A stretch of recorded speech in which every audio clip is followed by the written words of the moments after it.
చేపల పులుసు ఎలా చేయాలన్నమాట సింపుల్ గా చేసుకోండి. ఎట్లా అనేసి చింతపండు పులుసు అంటే దాంట్లో ఉప్పు, మిరప్పొడి, ధనియాల పొడి ముందే మిక్స్ చేస్తాం అనమాట.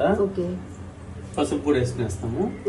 తర్వాత తెల్లగడ్డలు పక్కన దంచి పెట్టుకుంటాము. చేపలు సపరేట్ క్లీన్ చేసి పెట్టుకుంటాము. ఓడియం అంటారు, లేకుంటే ఎర్రగడ్డలు జస్ట్ రీప్లేస్మెంట్ అనమాట. ఓన్లీ ఏం కాదు, తెల్లగడ్డ దంచి వేసుకుని వేసుకోవాలి. ఇలా స్టోన్స్ దాంట్లో వేసుకుంటే ఏంటంటే టేస్ట్ బాగొస్తుంది. ఇట్లా తెల్లగడ్డలు వేసాం కదా, దాంట్లో వాటర్ కంటెంట్ అంతా పోయే వరకు ఇట్లా ఉడికిన పోయేస్తాం.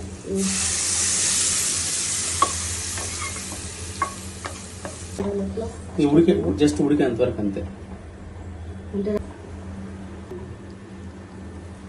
ఇది ఒక రకం చెప్పండి, ఎక్కువ ఫ్రైస్ దీని పేరు ఏదో చెప్పారు అన్న. ఒక బౌల్ లో చేంజ్ చేశాను కదా.